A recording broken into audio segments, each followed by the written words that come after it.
선거일에 투표 마감 시각 전까지 공직선거법에 규정된 방법을 제외하고 선거운동을 한 자는 3년 이하의 징역 또는 600만 원 이하의 벌금에 처하게 됩니다. 안녕하세요. 법무법인 백송의 김혜경 변호사입니다. 박윤혜 대표 변호사입니다. 4월 10일 국회의원 선거가 다가오고 있어 오늘은 공직선거법에 대하여 박윤혜 대표 변호사님을 모시고 말씀 나눠보겠습니다.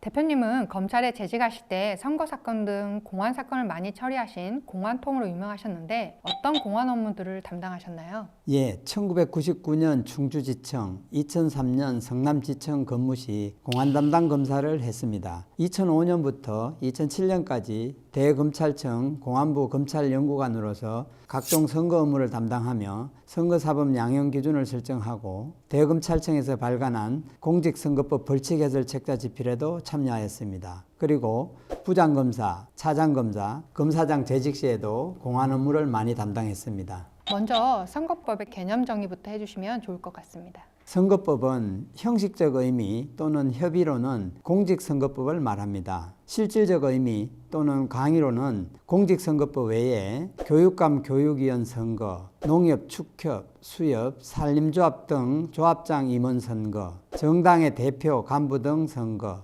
중소기업 협동조합 중앙회장 선거, 대학의 장 후보자 추천 선거, 새마을금고 이사장 선거 등을 규율하는 각종 법률을 의미합니다. 선거운동의 개념은 어떻게 되나요? 선거운동은 당선되거나 되게 하거나 되지 못하게 하기 위한 행위를 말합니다. 대법원 판례는 특정 후보자의 당선 내지 득표나 낙선을 위하여 필요하고도 유리한 모든 행위로서 당선 또는 낙선을 도모한다는 목적 의사가 객관적으로 인정될 수 있는 능동적, 계획적 행위라고 판시하고 있습니다. 그리고 선거운동의 상대방은 선거구민으로 한정되지 않습니다. 선거운동도 아무 때나 하면 안 되잖아요. 선거운동 기간은 어떻게 되나요? 선거기간 개시일부터 선거일 전일까지를 말합니다. 이번 국회의원 선거의 경우에는 2024년 3월 28일부터 4월 9일까지가 됩니다. 선거일에 투표 마감 시각 전까지 공직선거법에 규정된 방법을 제외하고 선거운동을 한 자는 3년 이하의 징역 또는 600만 원 이하의 벌금에 처하게 됩니다. 선거운동 기간이 아닌 기간이나 선거 당일에 선거운동을 하는 경우에도 공직선거법 위반이 되어 처벌받게 됩니다. 공직선거법 위반 사건 중 대표적인 제명도 소개해 주실 수 있을까요? 대표적인 제명으로는 매수 및 이해 유도죄, 기부행위 금지 제한 위반죄, 허위사실 공표죄, 후보자 비방죄, 선거운동 기간 위반죄, 선거의 자유 방해죄, 공무원의 선거 개입죄, 당내 경선 관련 금품수재 등이 있습니다. 매수 및 이해 유도죄.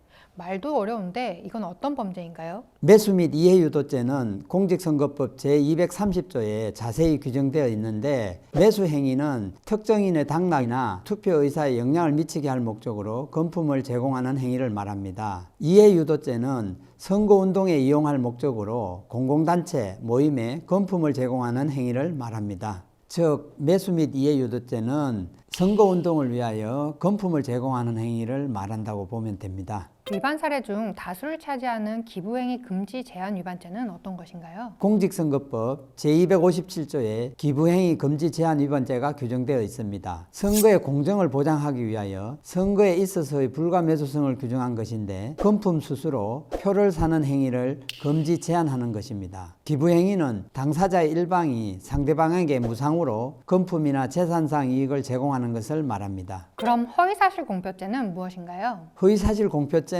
허위사실을 공표하여 후보자에 대한 선거인의 공정한 판단에 영향을 미치거나 올바른 판단에 장애를 줄 수 있는 일체의 행위를 처벌함으로써 공정한 선거를 보장하기 위한 것입니다. 공직선거법 제250조 제1항에 당선 목적 허위사실 공표죄, 제2항에 낙선 목적 허위사실 공표죄가 규정되어 있습니다. 특히 낙선 목적의 허위사실 공표죄는 7년 이하의 징역 또는 500만 원 이상 3천만 원 이하의 벌금에 처하도록 되어 있어서 유죄가 선고되면 장량 강경이 되더라도 최하한의 형이 벌금 250만 원이 되어 당선 무효형이 되기 때문에 후보자나 당선자가 제일 무서워하는 규정입니다. 있습니다. 당선인들이 제일 궁금해할 것 같은데요. 어떤 경우에 당선 무효가 되나요? 당선인이 당의 선거에 있어 공직선거법에 규정된 죄와 정치자금법 제49조 선거비용 관련 위반 행위의 죄를 범하여 징역 또는 벌금 100만 원 이상의 판결을 선고받으면 당선 무효가 됩니다. 선거 관계자가 공직선거법 위반으로 처벌받지 않기 위해 유의할 사항이 있습니까?